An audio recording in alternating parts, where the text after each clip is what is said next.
When I was little, I got called into my dad's office and I knew I was in trouble.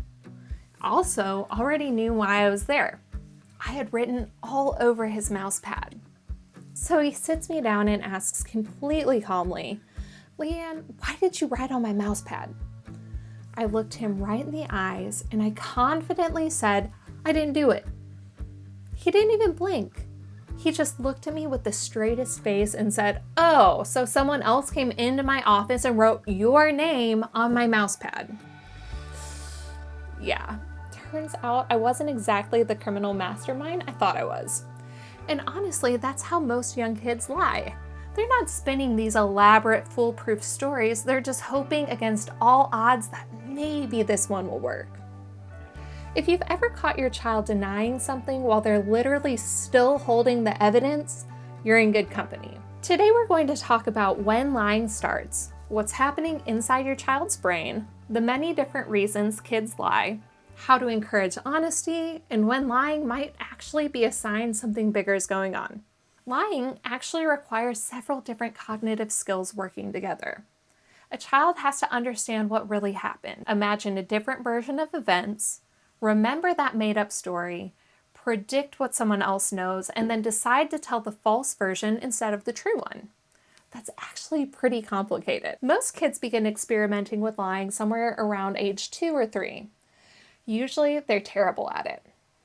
You'll ask, "Did you eat the chocolate?"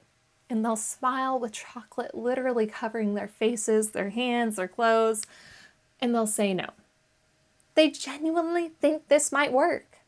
Not because they're master manipulators, obviously, but because they're just beginning to understand what's inside someone else's mind might be different from what's inside their own. Psychologists call this theory of mind. It's the ability to recognize that other people have different thoughts, knowledge, and perspectives than you do. That realization is a huge developmental milestone. Ironically, it's also what makes lying possible. As kids grow older, their lies usually become more believable. Think of it this way. Toddlers tell obvious lies. School-age kids start creating stories with details. Older children begin thinking ahead about evidence, consequences, and whether their explanation makes sense. Again, that's brain development. So why do kids lie? The biggest reason is fear. Imagine you're 5 years old. You accidentally broke mom's favorite mug. Your heart starts racing and you know she's going to be upset. Your nervous system shifts into survival mode. And suddenly your brain isn't asking, what's the morally correct thing to do? It's asking, how do I stay safe? Sometimes lying is simply a child's attempt to avoid what feels like danger. Now, I'm not saying parents are dangerous. I'm saying children experience the possibility of disappointment, anger, punishment, embarrassment, or rejection as a threat. Remember, we've talked before about how stress changes what our brains can do. When children become emotionally flooded, their thinking brain doesn't always stay online. Just like nervous laughter during discipline wasn't disrespect. Lying often isn't a calculated character flaw, it's a stress response. They're trying to escape discomfort. That doesn't make the lie okay, but it changes how we respond. Another very common reason kids lie is wishful thinking. One of my kids was actually laying in bed with me one night and she started making up this song. And she told me, she said, "Mom, do you want to hear the song I sang for the concert at school?" And I was like, "Yeah, I want to hear the song you sang for your concert at school. Go ahead." And so she starts making up this song, and it's clearly made up. She's 4, right? So she's just going along with it and singing and singing and singing. And then after she's done, she looks at me, she stops, and she goes, "Mom, I didn't actually have a concert at school." And I said, "I know, because I would have been there if you had a concert at school." So, most parents recognize those stories as imagination, but wishful thinking can also sneak into everyday situations. "I already brushed my teeth. I cleaned my room. I fed the fish." Not because they're trying to deceive the world, but because they wish they had done it. Then there are lies to protect someone else's feelings. This is actually something adults do all the time. "Your haircut looks great.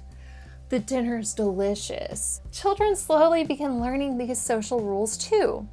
As empathy develops, they realize honesty isn't always that simple.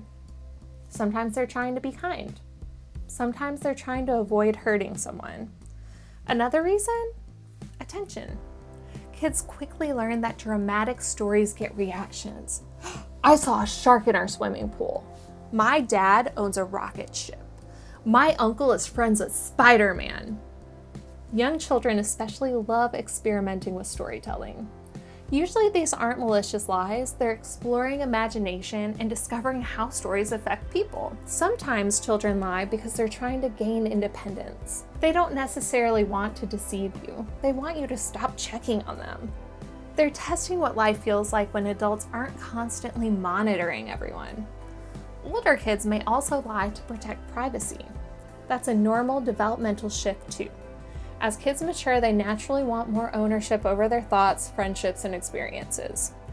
Privacy isn't the same thing as secrecy. Healthy independence actually requires some privacy. The goal is teaching kids they can have privacy without dishonesty. Another reason kids lie? Perfectionism. These are often the kids who desperately want to do everything right. When they make a mistake, it feels unbearable. So instead of admitting the truth, they hide it. Not because they don't care, but because they care too much. These kids often need reassurance that mistakes don't change how lovable they are. Then there are the kids with ADHD, and this is important. Kids with ADHD may appear dishonest when they're actually struggling with working memory, impulsivity, or time blindness. You ask, did you finish your homework? They genuinely thought that they did, or they intended to, or they answered before fully thinking. Sometimes what looks like lying is actually executive functioning difficulties, and that's why context matters. Now, let's talk about what actually builds honesty.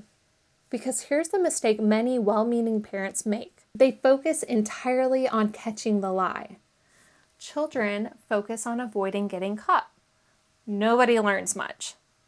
Instead, we want to make honesty feel emotionally safe.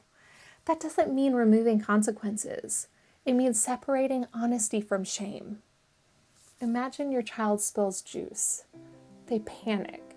Instead of immediately saying, "Why'd you lie?" try something like, "You're not in trouble for telling me the truth. Let's figure this out together." These words communicate something powerful. The truth is safe here. You are safe here. If children learn that honesty automatically leads to yelling, humiliation, or harsh punishment, their brains simply become more motivated to avoid honesty next time. Remember, behavior follows reinforcement. If lying helps them escape overwhelming emotions, the brain learns lying works. If honesty consistently leads to support, problem solving, and reasonable consequences, honesty becomes safer. Notice I said reasonable consequences. If your child breaks a lamp while throwing a ball inside after you've already told them not to, there should still be a consequence. The difference is the consequence is connected to the behavior, not increased because they admitted to it. In fact, I often encourage parents to intentionally recognize honesty. I really appreciate you telling me the truth. That has been really hard to admit. I'm so proud of you for being truthful. Now, when should parents actually become concerned? Most lying in childhood is completely normal, especially occasional lies that happen around mistakes, embarrassment, or avoiding consequences. But repeated, persistent lying that seems completely disconnected from consequences, lies that intentionally harm others, lies that become increasingly elaborate and compulsive, or lying combined with aggression, lack of empathy, stealing, fire setting, or significant problematic behaviors. Those deserve a closer look. Sometimes chronic lying can be associated with trauma.